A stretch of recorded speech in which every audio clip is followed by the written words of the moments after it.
Good morning, everyone, and welcome to the European crossover webinar. And excuse me, we appear we're in a bit of a holding pattern just before tomorrow's non-farm payroll report. We do have some economic data that has come in.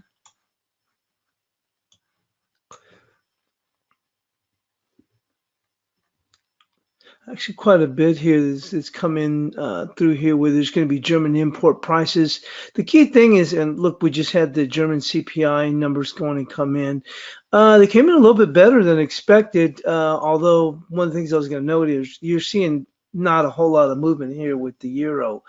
But we've had French inflation numbers, which came in a little bit stronger in here. The prior month, they were minus 0.6, came in a positive 0.10.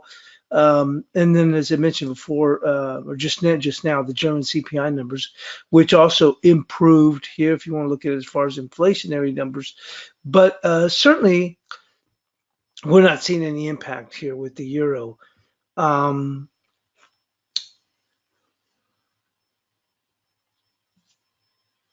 We also have German inflationary CPI numbers. Now, that's not going to be till 8 a.m. Eastern. Obviously followed by the jobless weekly claims.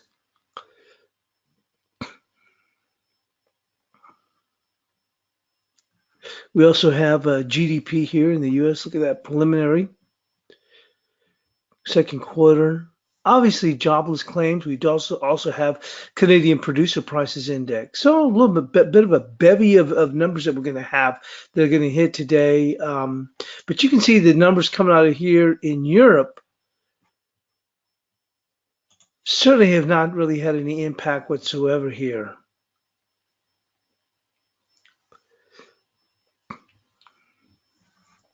When you're looking here with the euro.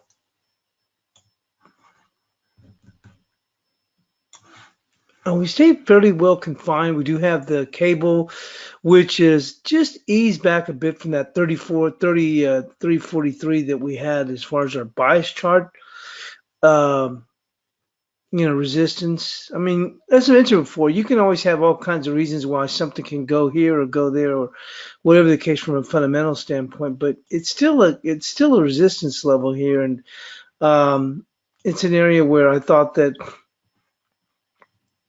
where the market could go in and take a pause after people would get stopped out of this 33 area here as they got above 33.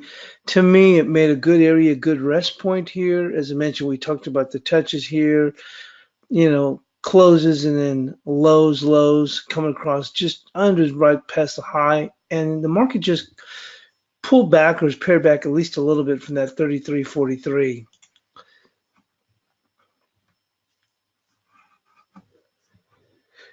The Canadian dollar also took its own tumble here, and I was even a bit surprised how far we'd come under quite a bit of pressure. And one of the things we talked about was the importance of this 30. I think it's 31.35, 31.33. Boy, it looked like we might even start to close underneath there. Although at the time, I thought we could find a little bit of a bid ahead of NFP. Evening up of some data before we got the Canadian data tomorrow, but it didn't look like it, and I had scalped long. I didn't stick around for too long, but we've actually rebounded a little bit in here. But boy, look at this crude. Now this one has really got me, and that's one of the things that actually spooked me. Even though I had a very nice price coming in here, picking it up, I think it was got long at what 31.22 or 21.5 right in here, and I had a great price, but the way crude was holding up, and crude had me as a head scratcher. It really did. I was really surprised here how well we had come back up, and look how much we had even rallied back here. Boy, I did not expect that. Remember, we talked about here the resistance coming in between 56 to 56.20. I haven't thought maybe, and I didn't go that high, but I thought, well, maybe it could go this high. But I figured if they got this chance to rally back, they'd pair back. Well, the way that crude came back with a vengeance, at least the way the dollar CAD was looking, I was thinking, I don't even want to stick around. It looked like it was under one heck of amount of pressure. Now we've kind of pared back just a bit, but not after a strong rally all the way back to 57. It was just quite a bit of surprise. Another big one yes and no, so to speak, is the dollar yen here.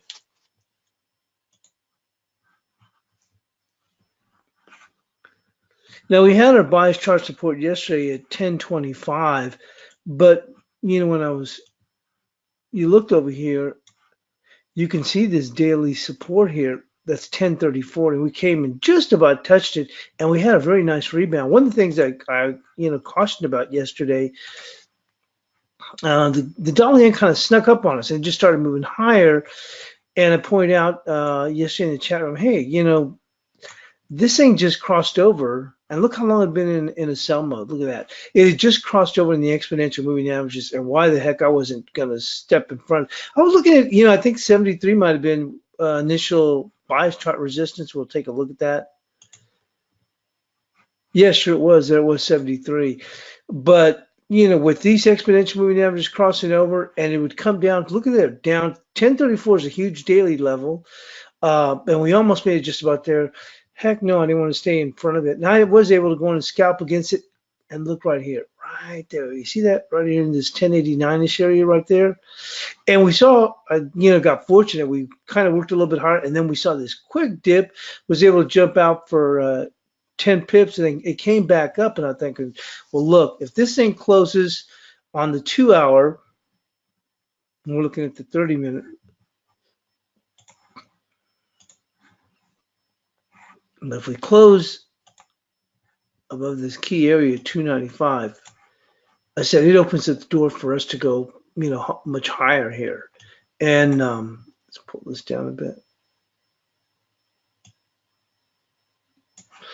And we did move higher. We actually made it up. It could have gone much higher than that, but we made it up to 1108. Now we've since paired back, but getting a 2-hour close. Now we had actually just closed just on the number, but we actually closed above it, and then we've since paired back. But boy, this one's really acting tricky right here. So I'm glad. I mean, I was glad to get out just what I could grab. I was just basically scalping around, but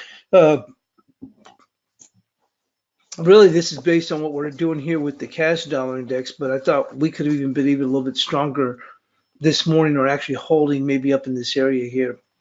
We haven't turned around and given up all the gains, but one of the gentlemen in the chat room, I forgot who it was saying, hey, look, every time we see a sharp every time we see a rebound, we see a quick correction. And I guess he's right in a sense, because we did dip as low as what? Look at this, down to about 67, 66, and now we've come back up. So that is a pretty good little fall from there. With that, let's go on and take a look here at the news.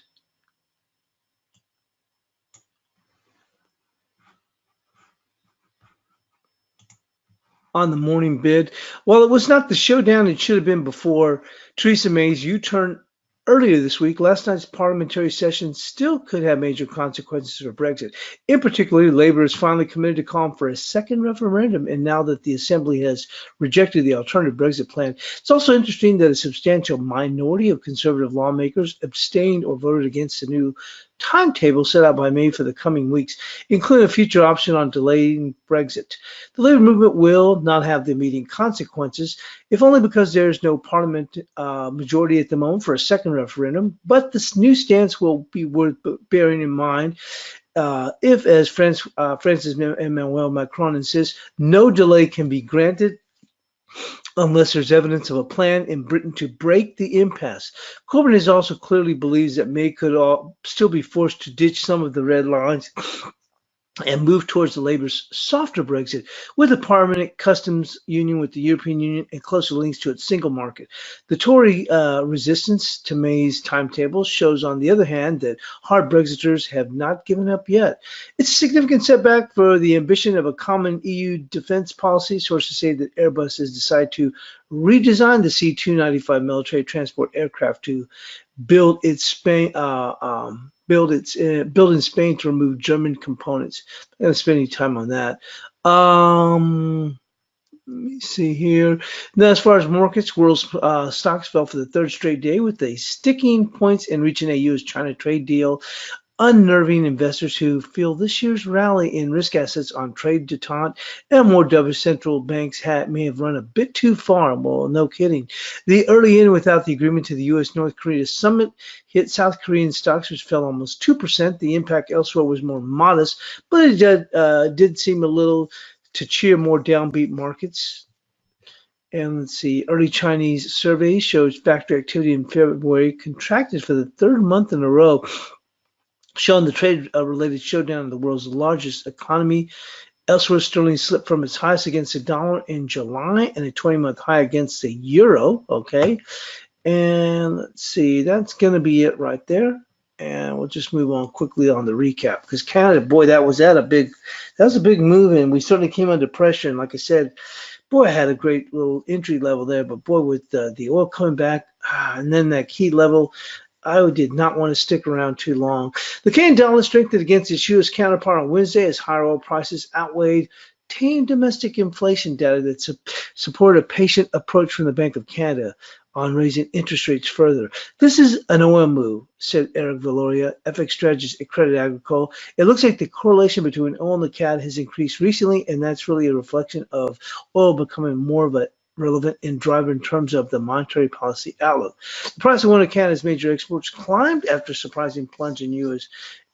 Crude inventories, and OPEC's de facto leader, Saudi Arabia, appeared unfazed by pressure from U.S. President Trump. The 3-month rolling correlation between Canadian dollar and oil has climbed to almost 90%.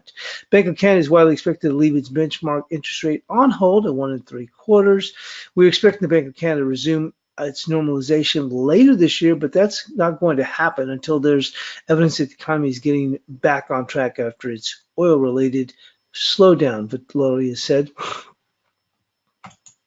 And the pound scale 7-month highs as no-deal Brexit fears fall. On a day where most high-yielding currencies, including the Aussie dollar, came under pressure and safe haven bets like the Swiss franc gained, thanks to geopolitical concerns, the pound was the standout performer versus the dollar. PMA offered lawmakers a chance to vote in 2 weeks for a no-deal Brexit to delay European Union to ratify an agreement. Fails, and also we think that a no-deal Brexit has substantially fallen for now. We talked about that yesterday, said Casper Hentz, portfolio manager at Blue Bay. The pound was supported by rising bond yields. 10-year yields on the government bond debt rose to the highest level since February the 5th, up 5 basis points. Given the developments of the last few days and extensions becoming more likely, asset manager Armundi said in an email.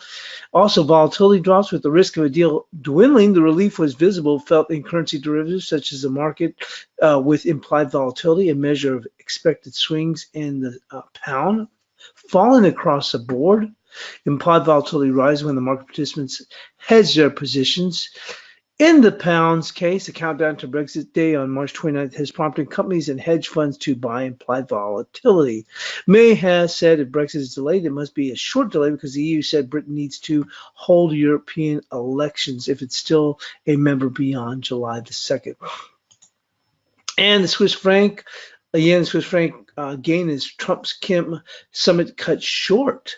The safe haven Swiss francs and the yen gained slightly on Thursday after the United States and North of Korea failed to reach an agreement on denuclearization of the Korean Peninsula after 2 days of meetings. The Swiss franc rose 0.3. President Trump said on Thursday, he said, his summit with North Korea leader Kim Jong-un did not reach an agreement due to the North Korean demands to lift punishing U.S.-led sanctions. Optimism on the global economy was dented after monthly gauges of factory activity in both China and Japan came in weaker after than expected on Thursday, offering fresh evidence that the 7-month Sino trade dispute was taking its toll. Investors are probably putting on the safe trade, which is being long dollars on one hand. It's very exciting, but on the other hand, investors do need to produce some yield, said Bart Wakabayashi. Sterling held on its gains, rallying from its highest level in 7 months as traders ramped up the bets on the no-deal Brexit. PMA had offered the lawmakers a chance to vote in 2 weeks for a no-deal Brexit to ratify an agreement. Fails, and the push and pull factors of sterling seem to set the short-term delays and soft Brexit options, which lead to strength with a hard deal, leading to significant pullbacks.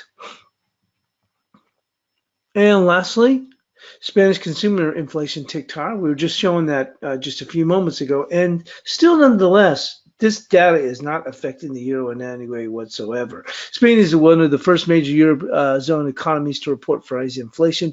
Germany reports later on Thursday. And we did go in and see that here, and we got better numbers coming out of here, out of Germany, compared to last month's. But we're just not seeing that movement here in the euro. Now it is before NFP, but still we haven't been seeing any movement.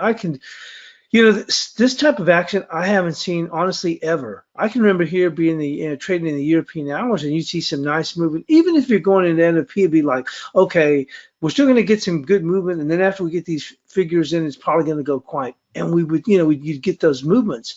You're just simply not seeing it. This euro is just simply stuck in the mud, not really moving, here or there. Let's go in and take a look. Speaking of analysis.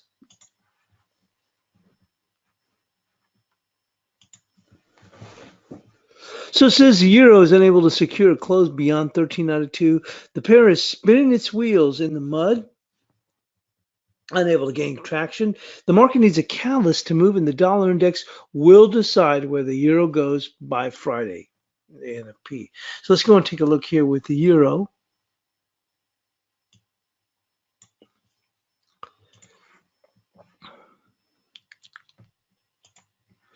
This is, the reason I put this up so high, and we talked about this yesterday, you could put 1406, 1429, and because to me, I thought that it was important because this is, as I said yesterday, this is where the rubber meets the road.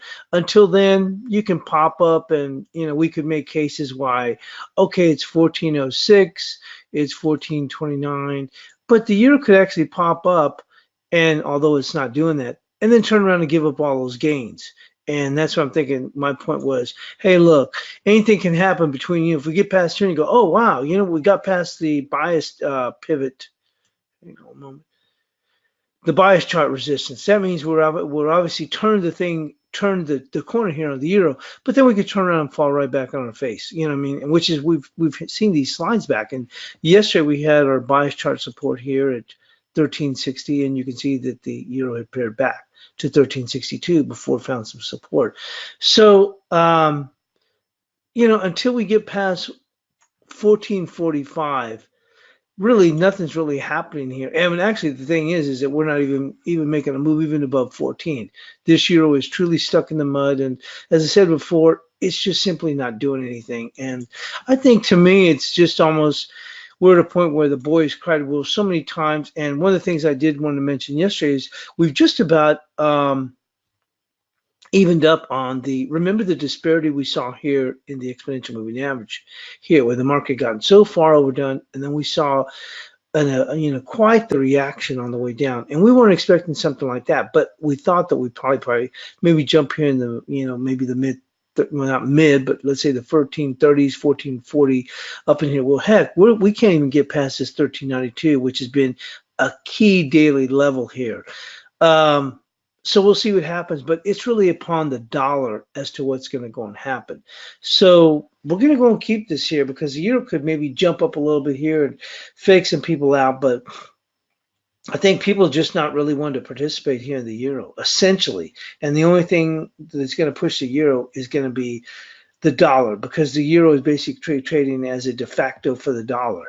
I mean, it comprises 56% or 56.4% of the dollar index, so quite often it'll trade inversely to that. But really, it's the dollar that's going to make the decision as to where the euro goes at this point. It has nothing to do with the euro in and of itself. And honestly, I haven't even seen times like this where you just simply see no movement. And yeah, there's times where a market gets quiet and it stays quiet, but this is after a long period of just same thing, just being very quiet, and we still can't get anything. Even when you look at it from a technical standpoint, and we had a chance to rally and looking here, okay, the market gets quiet. Now you think, okay, now we just popped up. Now we're really ready to take off, and we just slide right back, and we're trapped in this range. So it's going to be 1445, and it's going to be 1360. So essentially, no changes here in the euro. It's going to be staying the same. Things will change. We'll have to widen that, and still probably will still be the 1445 once we get into tomorrow's NFP. Let's go and move into cable.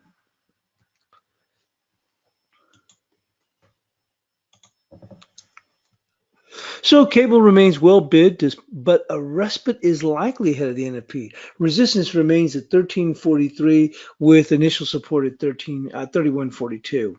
I'm at 3342. So let's take a look here.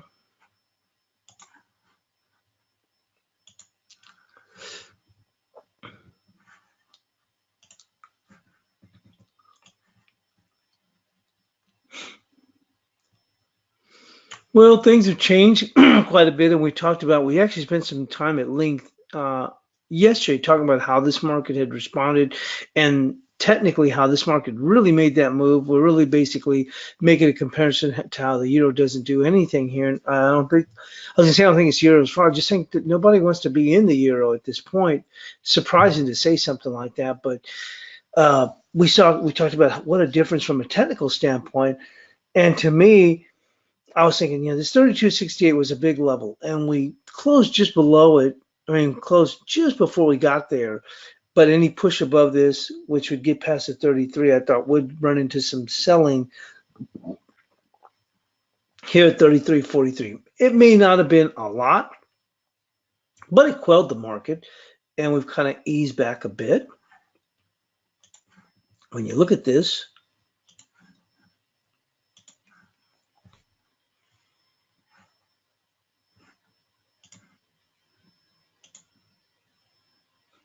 we have just gone, I mean, from 33.43, and the high was what, almost 33.50. We've come down here to 70, so almost 80 pips, from the high. Not a whole lot. We're still hanging up here right near these highs, but I think going into NFP, the potential for a little bit, as I said, a bit of a respite. I'd actually look for a little bit lower here, really closer to maybe 32.50s. Because you don't know how this will come up. Now, once again, the cable now, unlike the euro, cable's driving on its own merits. I mean, regardless of what the dollar index is going to do, and certainly cable is a part of that component, but it's marching to its own drummer at this point. So when we look here, obviously we haven't seen a lot of big movement. I mean, what we certainly did with cable, but I'm saying since this area coming up in here,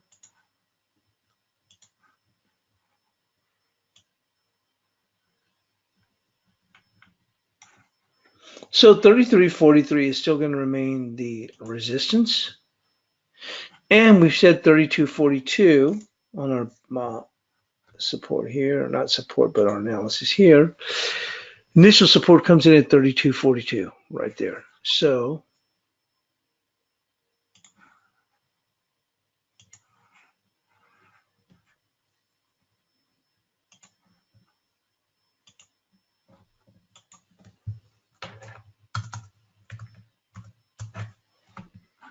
then we'll move into the Aussie.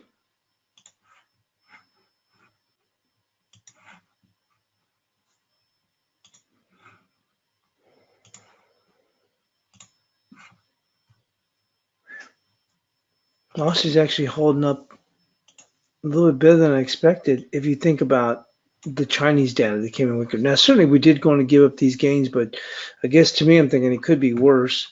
Let's go and take a look at here on the 2-hour.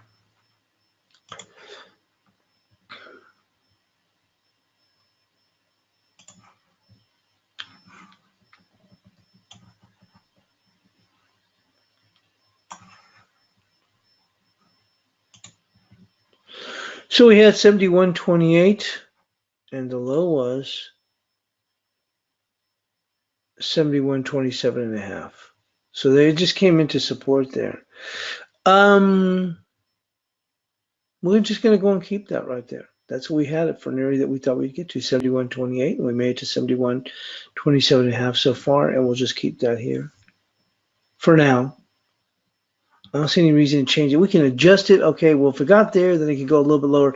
Look, 71.28, we're just going to stick with that right there.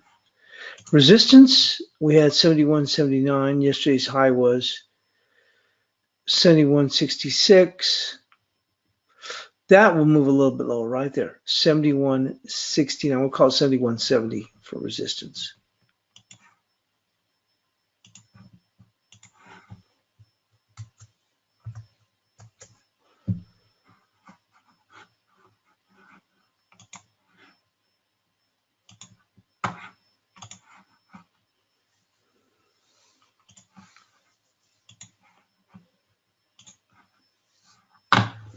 Well, when we look at the dollar Swissy, we just about made it to our support area, which is 99.53, the 38%. You look on here on the daily. Obviously, the Swissy got some strength in regards to the Trump and not Trump, but the North Korean summit and a little bit of a risk going in there. So we made that dip, and I think when market's not going to be happy until we get to 99.53, which, as you can see, is the 38% of this move here. Also comes into a little bit of support area. Makes the most sense. Think about it right here.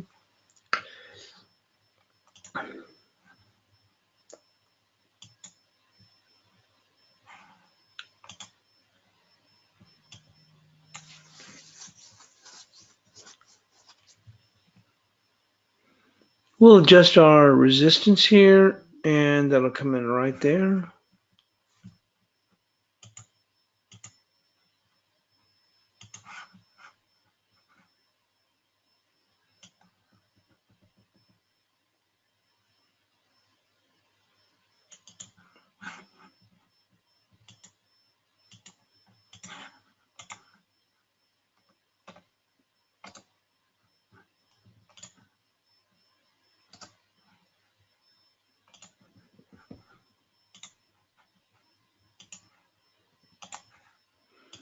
There we go. It's going to be par 6.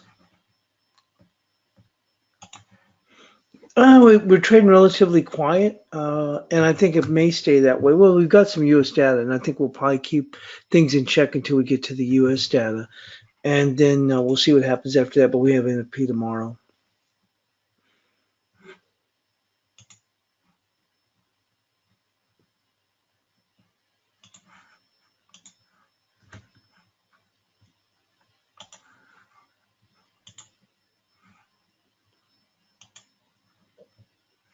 Let's go into the dollar CAD.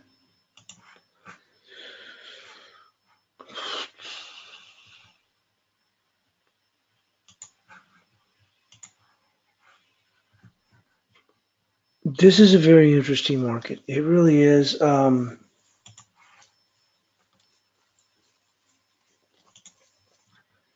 We thought, as I mentioned before, this market could not only move higher in this initial phase, but as we came back here, we thought, okay, now we're ready to move higher. And boy, did we fail with a thud. Obviously, oil's had a great impact.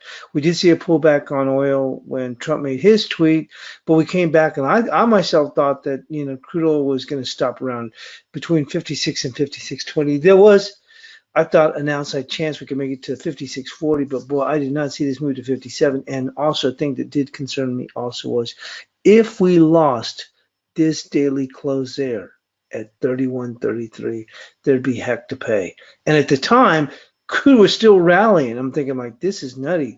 And I'm like, but the odd thing is, it's not odd, but the day before was we'd slipped. I thought that I remember even buying that. I think was it 31.58? I think it was. But I thought, boy, this is a good little value area. And actually, I think at the time I even was even trying to buy. I think trying to get 31.52 at the time, which is 2 days before, as we were coming into the afternoon. I think we stopped at 31.55, and as we moved up a little bit higher, got long, whatever. And I thought, boy, this is a good value area. But I remember scalping out. I think around was 65 or something like that. Well, oh and behold, we turn around and dip, and it got a little spooky yesterday as we made that move down there in 31.23, and we just weren't getting any bids. We actually dipped down into what, 20 or 19.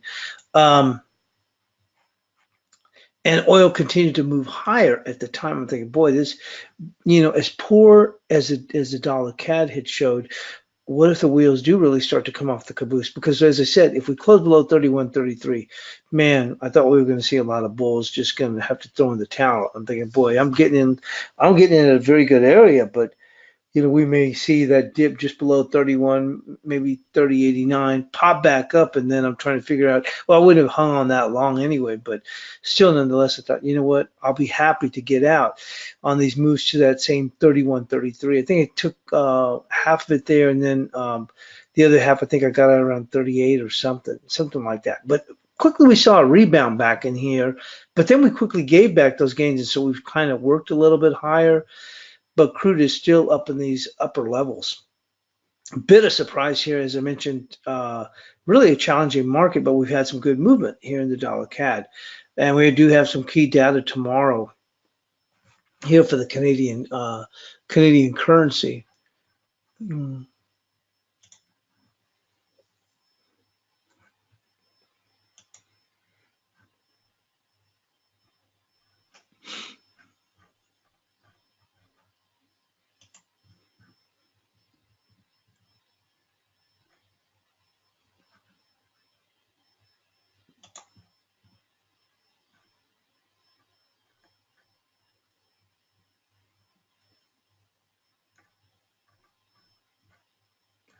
I was trying to pull up that information there for tomorrow and didn't pop up, but I'm not going to spend too much time on that.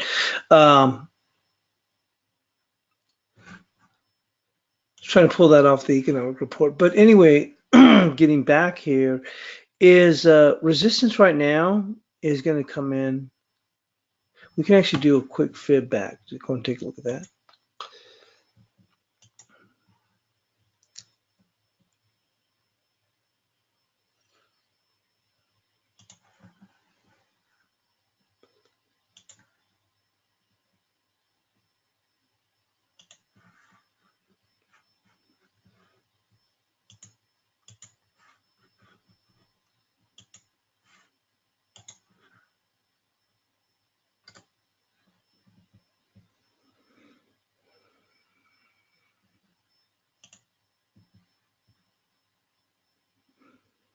We've just about made it to 50 back here.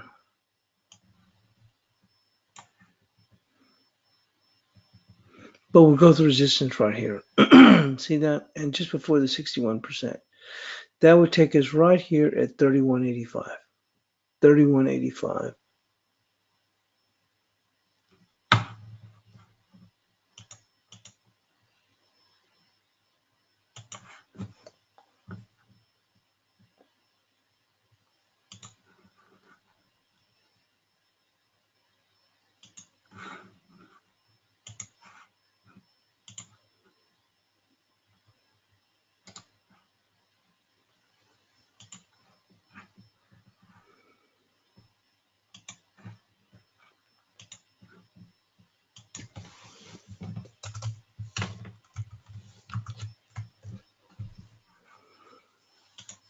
We can move up a little bit here if the dollar, may find a little bit of a bid going into NFP.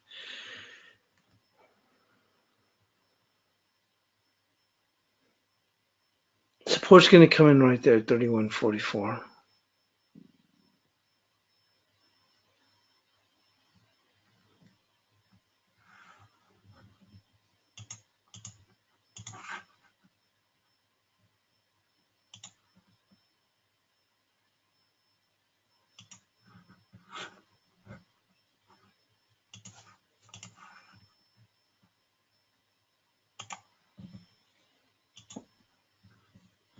This worked out well. We had 31.26. I picked it up. I think it was 31.22 or 21.5, and actually I think it was 22.5. But anyway, we did back, and that was to be expected. Okay, but when we came back and we made that run. I think we got up as high as 31.32 or 32.5. We did back, and then we moved up a little bit higher. But with that crude advancing, boy, it didn't look very good at the time. But I'll go with 31.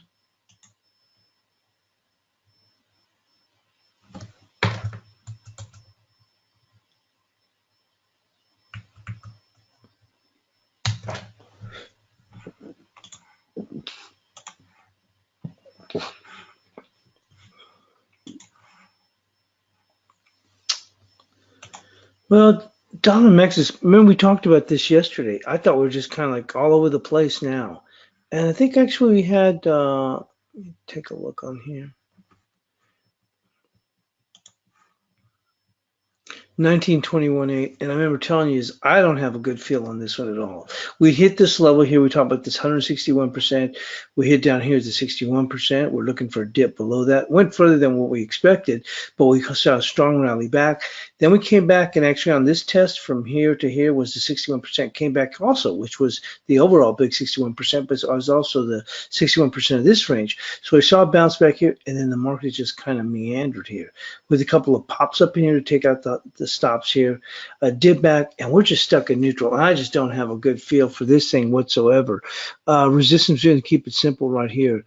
1923, see 19227.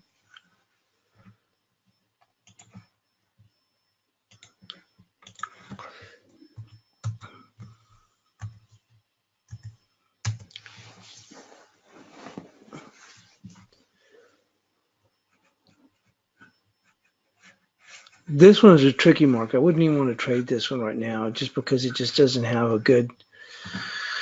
Maybe we'll get a little bit higher because of NFP, but I just don't like it the way it's, we're just all over the place right now. I guess if you're trying to scalp it, you could look at a 30-minute and see if there's any kind of rhyme or reason to point on this. You see, it's don't like it at all. Nothing you can really hang your hat on. Support's going to come in right there.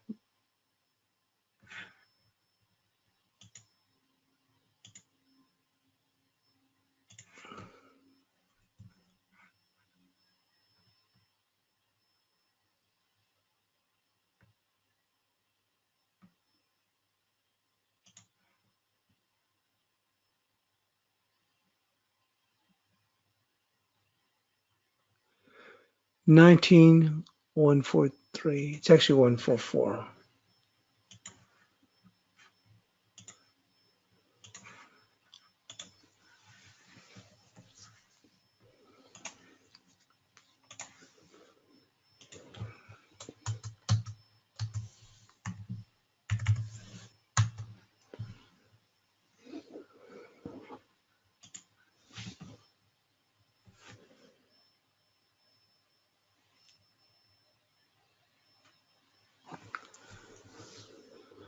And with that, we'll go on and move into the crude oil market.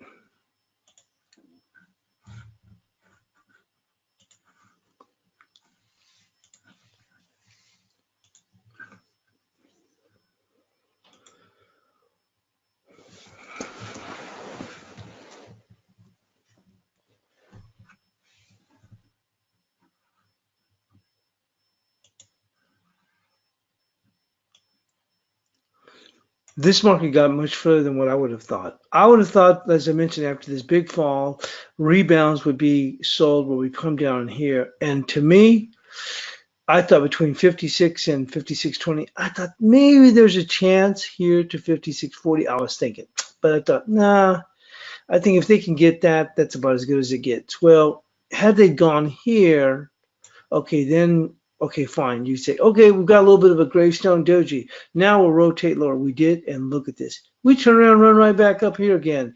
Certainly was having its own impact with the Canadian dollar. Now we're kind of rotating lower. Tough call in here. Very tough call.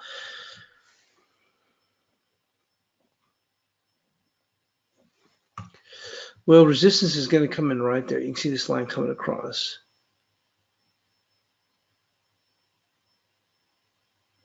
That'd be 56.71.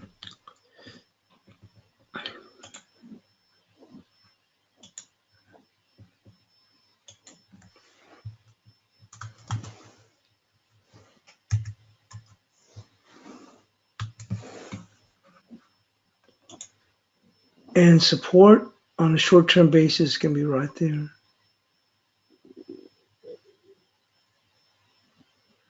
55.63.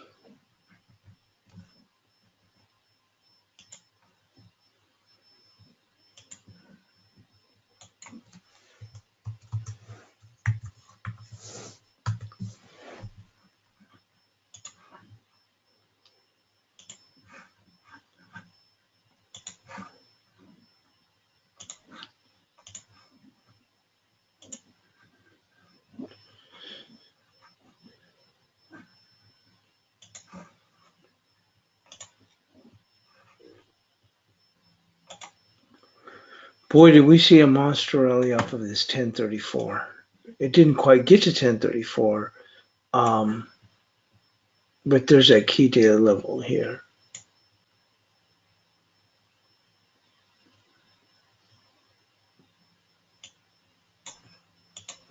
You can see, I think we made as low as what, 1035, 1036. I mean, obviously close enough, but I thought that we might even make it down to 1025, 1025, and we talked about that. That was that area that I tried to get long when the market made that dip, and I came up short by about, I think it was like a pip and a half or almost 2 pips before we started seeing a rebound. And there's that 1025.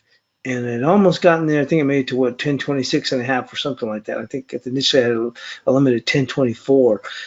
So I thought, okay, they could make it down there. But when we rebounded from there, one of the things that I cautioned as we were going higher, we covered that a little while ago at the beginning of the webinar. I had resistance here at 1073.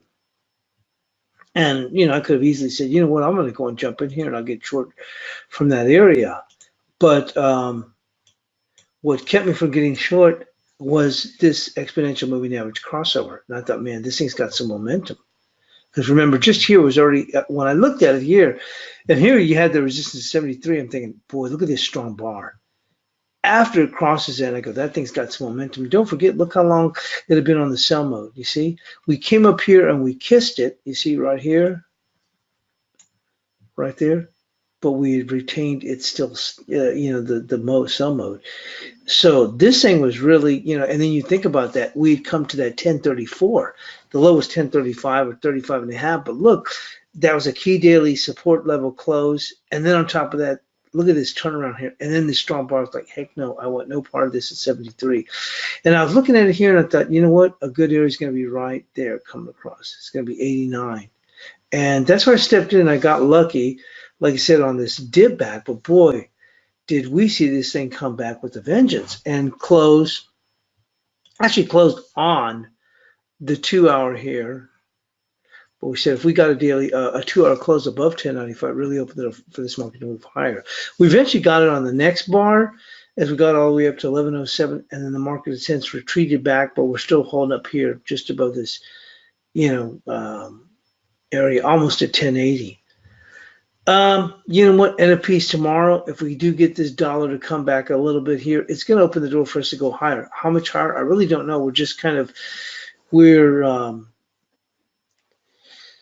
feels as if we're being yanked here. And I don't think people are going to get in the way of it. If it does, they want to make a move. So if we do get a good NFP, we can maybe make a jump up in here towards this 1120-ish. So all I can go with right now is this resistance level is going to be 1095.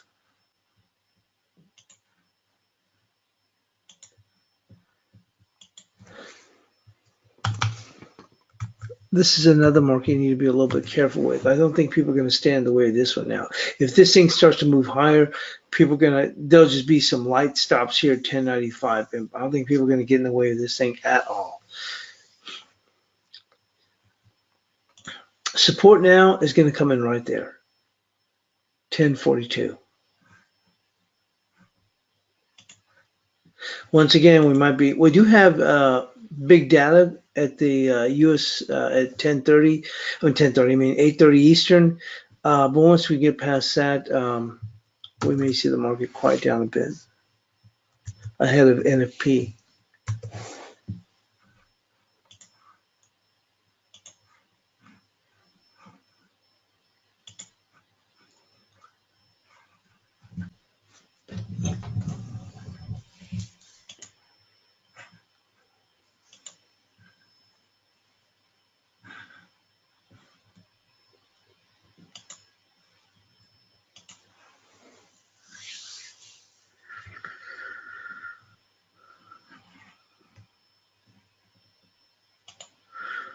We had our support here at 7904.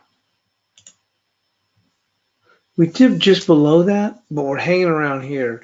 This was a little bit tricky, where things are, also looking at the yen too. But it certainly looks like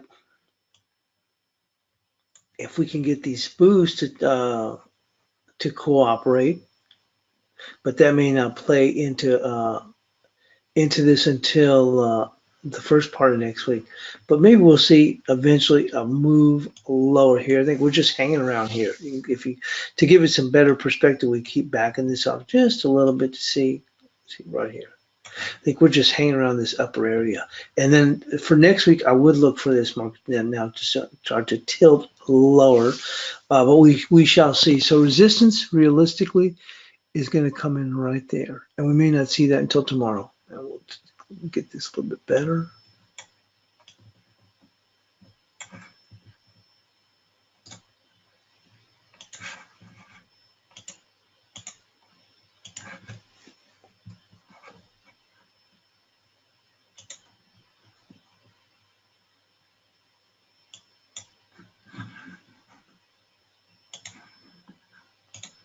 It's going to be right there. 79.40.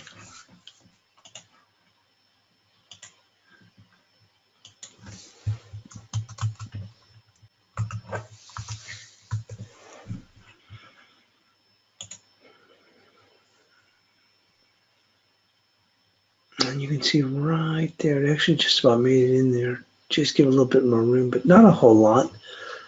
Right there, 78.95.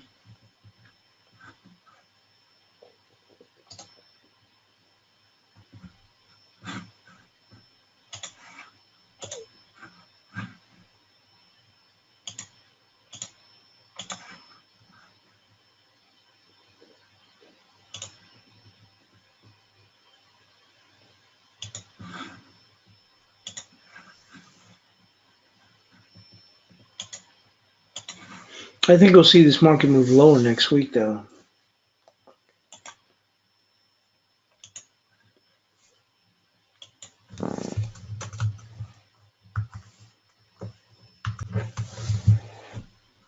And let's move into the cash dollar index.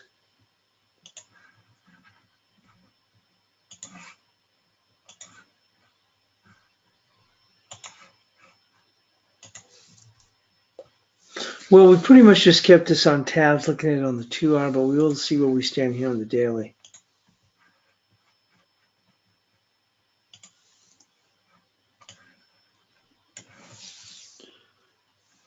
Well, there's that pivot there. We have it marked as 96.08, 7 here on the daily.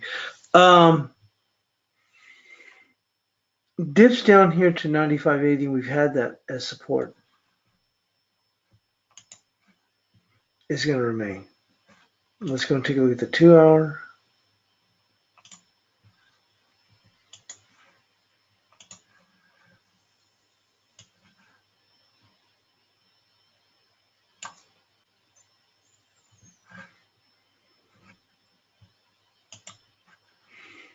It's going to be here at 96.31.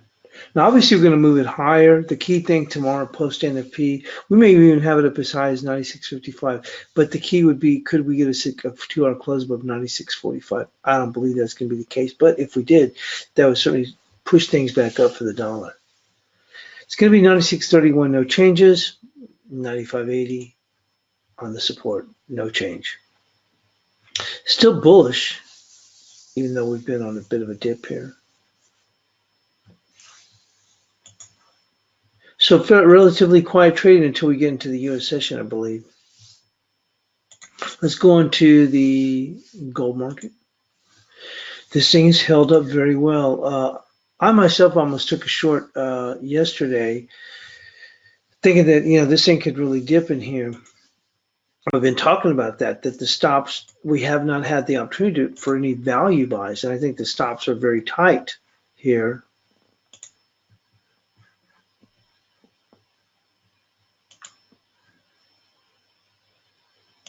But this market is held up well.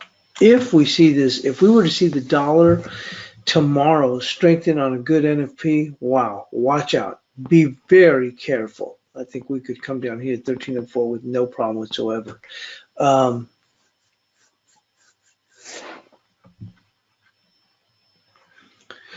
This one's going to stay right here. Look, resistance 13.31, support 13.14. No changes here for right now. I think it is susceptible to a drop back here.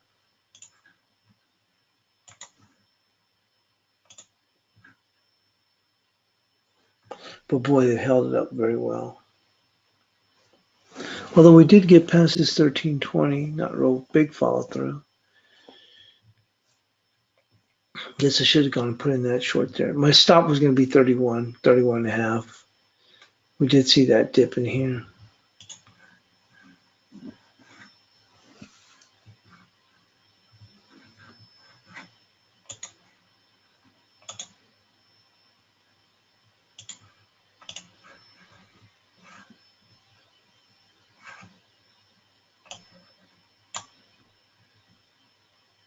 Boy, did we see a change here. But the data improved. Remember, we were talking about the data, but the only weird place where we did see the data move.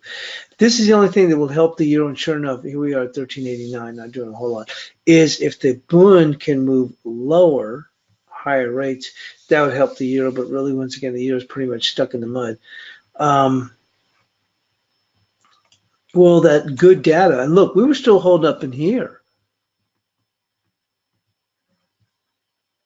And we're taking another dip on this data.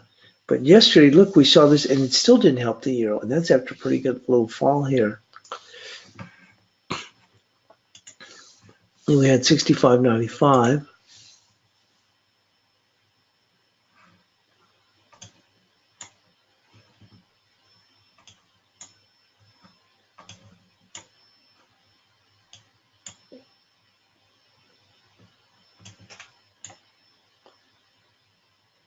What the heck will run here? Let's.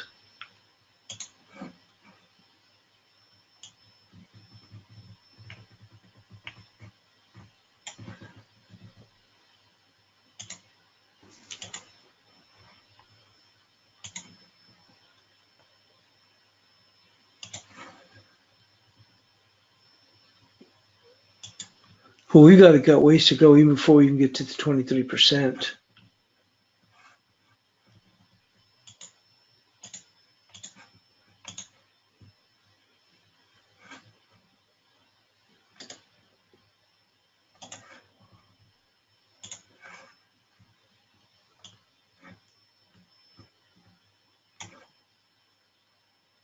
There's your support right there. 65.48.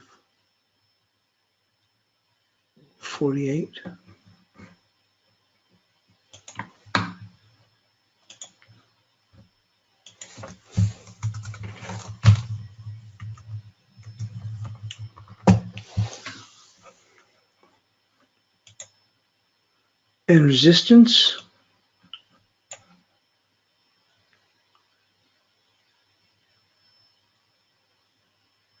Call it right there. 65.76. Tightening it up quite a bit. Things have changed rather quickly. Now, you would think that with that, we would actually have a little bit better bid here in the euro. And we do have it up to 13.92 because look, as the bunds dropped down here a little bit, so something to keep in mind.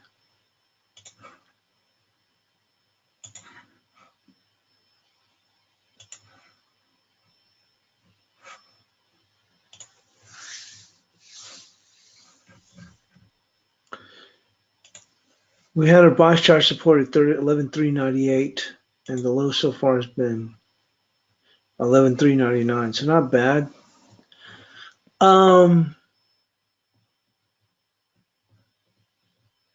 We'll keep it there at 398. The low is 399.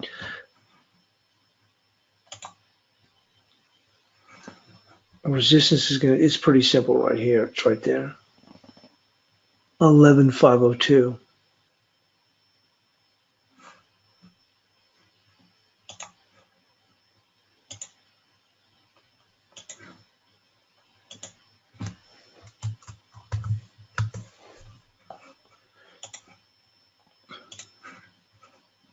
Well, keep an eye, as I mentioned, on this bund.